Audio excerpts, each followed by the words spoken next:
You could already be sitting on the basis of generational wealth if you have at least 1,000 XRP in your wallet.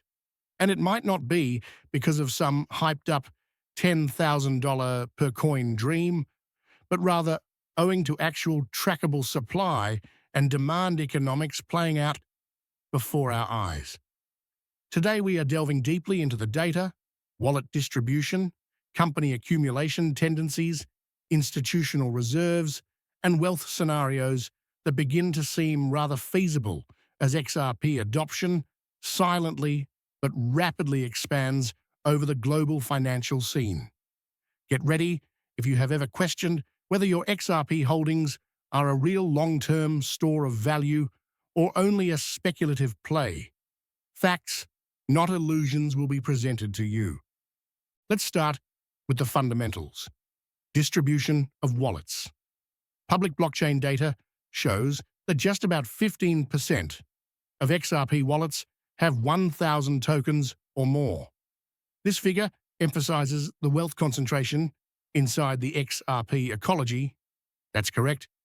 Only a tiny proportion of the millions of XRP ledger accounts satisfy or surpass this criteria. This little proportion emphasizes the uniqueness of owning a lot of XRP.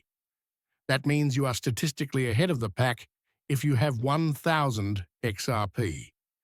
You are a part of a small set of users who significantly own the network. Though you are not a whale, you most certainly are not a minnow.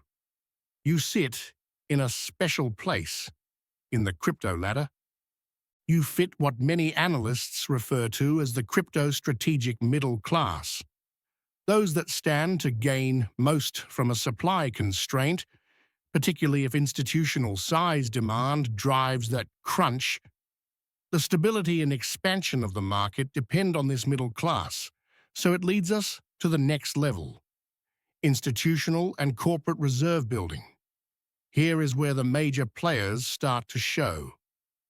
Ripple has expanded its on-demand liquidity ODL offering over the past 2 years to dozens of corridors, including large banking networks like SBI Holdings in Japan, Tranglo in Southeast Asia, and even digital-first remittance platforms like Bitso in Latin America. These developments reflect Ripple's increasing impact and rising acceptance of its technology in many different financial fields.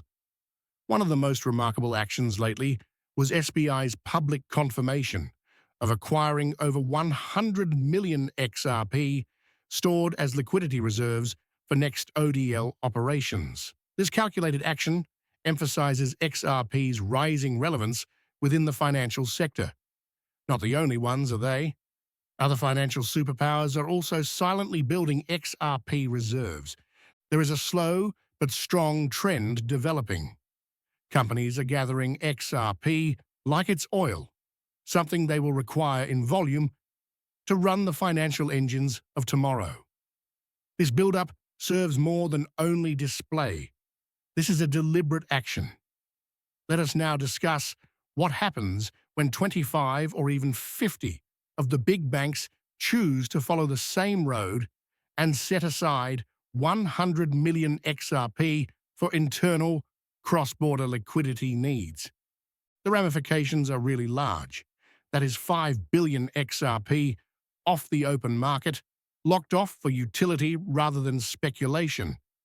This considerable decrease in supply might have broad consequences.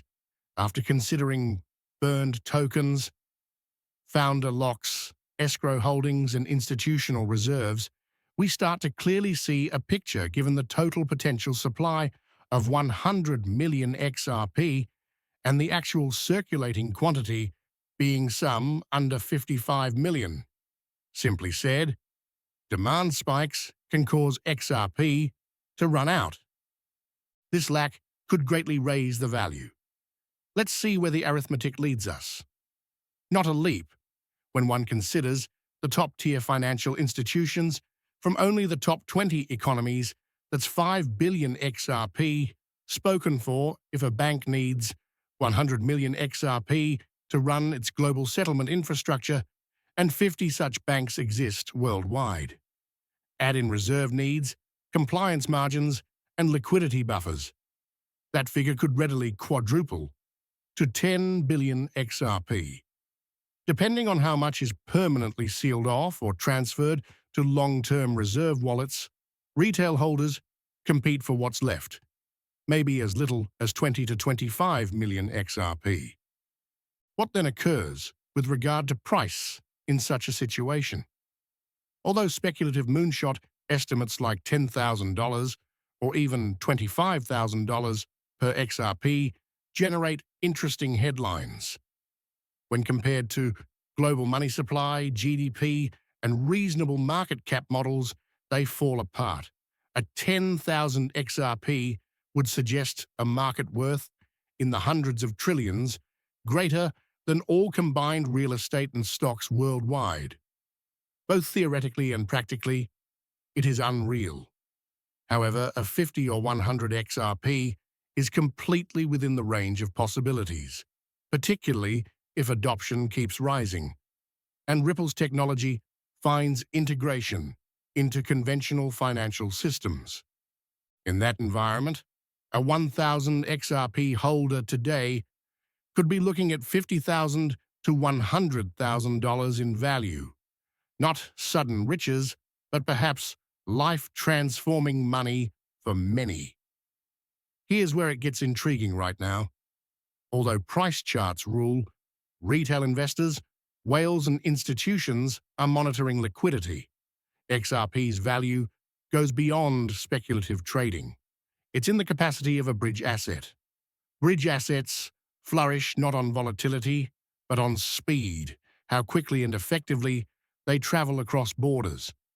XRP gets more valuable the more nations embrace systems that enable this paradigm. For instance, Japan already includes RippleNet into its remittance system, and with regulatory certainty now edging closer, following Judge Torres's 23 decision that XRP is not a security when offered to retail, might eventually open the gates for American institutions to also take part. We also have to discuss XRP being burnt or taken from supply. XRP has a built-in burning mechanism for utility, unlike Ethereum. Rather, little quantities are burned via transaction fees, and they are microscopic. But what we are seeing is a sort of synthetic burn token put away into long-term corporate reserves, never to resurface for retail markets. In terms of market pressure, this narrowing of accessible supply functions almost exactly like a burn. Demand increases, supply shrinks, price follows. Let us not, however, pretend it is all upside. There are many possible hurdles on the way from here to mainstream financial acceptance.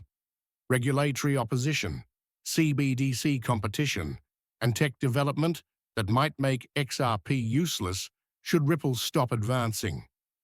Still, the signals are encouraging. Ripple is ISO 2022 compliant. It is already integrating with Swift's infrastructure via partners like Earthport, now a Visa subsidiary, and it keeps a tight lid on escrow releases, which used to flood the market monthly but are now being relocked and staggered, so lowering supply side pressure. It also signs significant clients behind scenes. What then does all this entail for the typical holder of 1,000 XRP or more?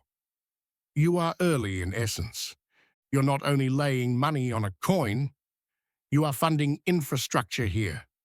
And should the bridge to liquidity scenario continue to play out, that infrastructure might be as essential to the February economy as oil was to the 20th century. While it doesn't guarantee $1 million gains, it does position you to profit from a multi-year macro movement in money flow. If you believe in the utility tale rather than the meme currency fantasy, you are probably seeing the XRP ecosystem for what it truly is, a long-term